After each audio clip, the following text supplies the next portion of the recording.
ಸಂಘಕ್ಕೆ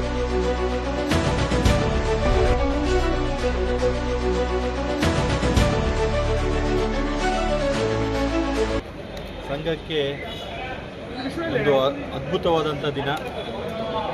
ರಾಜ್ಯ ಸರ್ಕಾರದ ಮಾನ್ಯ ಮುಖ್ಯಮಂತ್ರಿಗಳಿಗೆ ಹಾಗೂ ನಮ್ಮ ಮಾನ್ಯ ಇಂಧನ ಸಚಿವರಿಗೆ ಈ ನಮ್ಮ 659 ಸಂಘದ ಪರವಾಗಿ ತುಂಬ ಹೃದಯದ ಧನ್ಯವಾದಗಳು.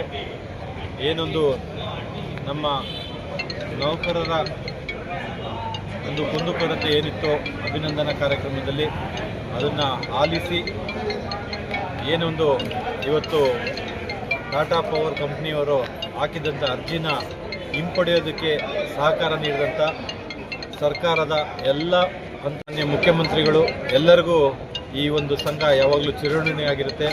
ಹಾಗೆ ಅವರು ಮುಂದೆ ನೀಡುವಂಥ ಎಲ್ಲ ಜನಪರ ಕೆಲಸಗಳನ್ನ ನಾವು ಮಾಡ್ತೀವಿ. ನಮ್ಮ ಸಂಘದ ಪರವಾಗಿ ನಾವು ಇರ್ತೀವಿ, ನಾವೆಲ್ಲರೂ ಒಗ್ಗಟ್ಟಾಗಿರ್ತೀವಿ ಅಂತ ಹೇಳ್ತಾ ಇವತ್ತು ಮಾಡಿಕೊಟ್ಟಂಥ ರಾಜ್ಯ ಸರ್ಕಾರಕ್ಕೆ ನಮ್ಮ ಸಂಘದ ಪರವಾಗಿ ತುಂಬ ಹೃದಯದ ಧನ್ಯವಾದಗಳನ್ನು ಅರ್ಪಿಸ್ತಾ ಇದ್ದೀವಿ.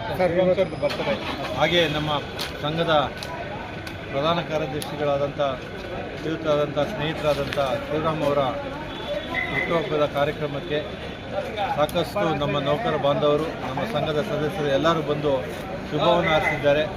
ಇದು ನಮಗೆ ಒಂದು ಶಕ್ತಿಯನ್ನು ತುಂಬಿದೆ ಅಂತ ನಾನಂತೂ ಭಾವಿಸ್ತಾ ಇಲ್ಲಿ ಬಂದಂಥ ಎಲ್ಲ ನಮ್ಮ ನೌಕರ ಸದಸ್ಯರಿಗೂ ವಂದನೆಯನ್ನು ಅರ್ಪಿಸಿ ಈ ಕಾರ್ಯಕ್ರಮಕ್ಕೆ ಬಂದಕ್ಕೆ ಅವರಿಗೆ ವಂದನೆಯನ್ನು ಅರ್ಪಿಸ್ತಾ ಇದ್ದೀವಿ. ಸರ್, ಅರಮನೆ ಮೈದಾನದಲ್ಲಿ ಅಭೂತಪೂರ್ವ ಯಶಸ್ವಿಗೊಳಿಸಿದರೆ ನಿಮ್ಮ ಸಿಬ್ಬಂದಿ ವರ್ಗಕ್ಕೆ ರಾಜ್ಯದಿಂದ ಬಂದಿದ್ರು, ಅವ್ರಿಗೆಲ್ಲ ಏನು ಹೇಳ್ತೀರಾ? ರಾಜ್ಯದ ಮೂಲೆ ಮೂಲೆಯಿಂದ ಬೀದರಿಂದ ಹಿಡಿದು ಚಾಮರಾಜನಗರದವರೆಗೂ ನಮ್ಮ ಎಲ್ಲ ನೌಕರರು ಬಂದು ಏನೊಂದು ಮಾನ್ಯ ಮುಖ್ಯಮಂತ್ರಿಗಳ ಒಂದು ಕಾರ್ಯಕ್ರಮಕ್ಕೆ ಭಾಗವಹಿಸಿ ನಾವು ನಿಮ್ಮ ಜೊತೆಲಿದ್ದೀವಿ, ಮುಂದೆನೂ ನಾವು ನಿಮ್ಮ ಜೊತೆಲಿ ಇರ್ತೀವಿ ಅನ್ನೋ ಒಂದು ಸಂದೇಶನ ರವಾನೆ ಮಾಡಿದ್ದೀವಿ. ಅದಕ್ಕೆ ನಾವು ಅದೇ ಥರ ನಡ್ಕೊತೀವಿ. ಇದು ಏಕೆಂದರೆ ನಾವು ಇದುವರೆಗೂ ಹೋರಾಟ ಮಾಡಿದ್ದು ಏನು ಅಂತ ಹೇಳಿದ್ರೆ, ಇಷ್ಟು ಜನ ಖಾಸಗಿ ಕಂಪನಿಯವರು ಬಂದು ನಮ್ಮ ನೆಚ್ಚಿನ ಗ್ರಾಹಕರಿಗೆ ಹೊರೆಯನ್ನು ಮಾಡ್ತಾರೆ, ಅದು ಹೊರೆ ಆಗಬಾರ್ದು ಅನ್ನೋದಕ್ಕೋಸ್ಕರ ನಾವೆಲ್ಲ ಸಂಘಟರಾಗಿದ್ವಿ. ಅವರೆಲ್ಲದಕ್ಕೂ ನಮ್ಮ ಸ್ಪಂದಿಸೋದಕ್ಕೆ ರಾಜ್ಯದ ಎಲ್ಲ ಸಮಸ್ತ ನಮ್ಮ ಸಂಘದ ಸದಸ್ಯರಿಗೆ ವಂದನೆಯನ್ನು ಅರ್ಪಿಸ್ತಾ ಇದ್ದೀವಿ. ಸರ್, ಕಡೆ ಪ್ರಶ್ನೆ, ವಿವಿಧ ಸಂಘಟನೆಗಳು, ರೈತ ಸಂಘಟನೆಗಳು ತಮ್ಮ ಬೆಂಬಲಕ್ಕೆ ನಿಂತಿದ್ದು, ಅವ್ರಿಗೇನು ಧನ್ಯವಾದ ಹೇಳ್ತೀರಾ? ಇದು ಹೆಚ್ಚಿನದಾಗಿ ನಮ್ಮ ರಾಜ್ಯ ಸರ್ಕಾರದ ರೈತ ಮುಖಂಡರು, ಗುತ್ತಿಗೆದಾರರ ಸಂಘದವರು, ಎಲ್ಲ ವಿವಿಧ ಹಂತದ NGOs ಪದಾಧಿಕಾರಿಗಳು ಸಹ ಈ ಒಂದು ನಮ್ಮ ಹೋರಾಟದಲ್ಲಿ ಭಾಗವಹಿಸಿದರು. ನಾವೆಲ್ಲರೂ ರಾಜ್ಯದಲ್ಲಿ ಒಗ್ಗಟ್ಟಾಗಿರ್ತೀವಿ. ಏನು ಒಂದು ಖಾಸಗಿಯವರ ಅಡಿನಲ್ಲಿ ನಾವು ಕೆಲಸ ಮಾಡೋಕ್ಕೆ ನಮ್ಗೆ ಇಷ್ಟ ಇಲ್ಲ ಅಂತ ನಮಗೆ ಈ ಸಂಘದ ಮುಖಾಂತರ ನಮಗೆ ಶಕ್ತಿನ ತುಂಬಿದ್ರು. ಅದೇ ರೀತಿ ರಾಜ್ಯ ಸರ್ಕಾರ ಸಹ ನಮಗೆ ಉನ್ನತವಾದಂಥ ಒಂದು ಅಭೂತವಾದಂಥ ಒಂದು ಸಂದೇಶನ ನೀಡಿದ್ದಾರೆ.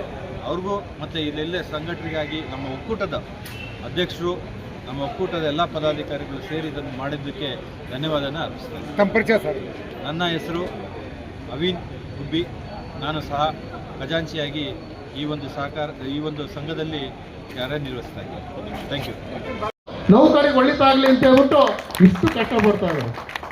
ಹಾಗೆ ಇವತ್ತೇನು ಟಾಟಾ ಕಂಪನಿಯವರು ನಮ್ಮನ್ನೆಲ್ಲ ಅವರೇ ವಾಪಸ್ ತಗೊಂಡು ಹೋಗಿದ್ದಾರೆ ಅಂತೇಳಿ ಇವತ್ತೆಲ್ಲ ಸಂಘಟಿತ ಶಕ್ತಿಯಿಂದ ಆಗಿದೆ ಅಂತ ಎಲ್ಲರೂ ಹೇಳಿದ್ರು.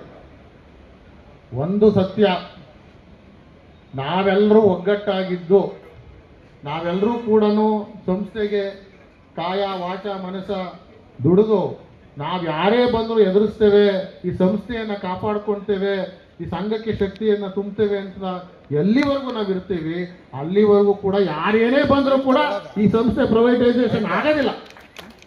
ಹಾಗೆ ಟಾಟಾದವ್ರು ಬರಲಿ, ಅದಾನಿ ಬರಲಿ, ಅಂಬಾನಿ ಬರಲಿ, ಬರ್ತಾರೆ, ಬರಲಿಲ್ಲ ಅಂತ ಹೇಳಕ್ಕಾಗಲ್ಲ. ಬಟ್ ಇಡೀ ರಾಜ್ಯದ ಸಂಘಟಿತ ಶಕ್ತಿ ನಾವೆಲ್ಲರೂ ಒಗ್ಗಟ್ಟಾಗಿದ್ರೆ ಏನೂ ಆಗೋದಿಲ್ಲ.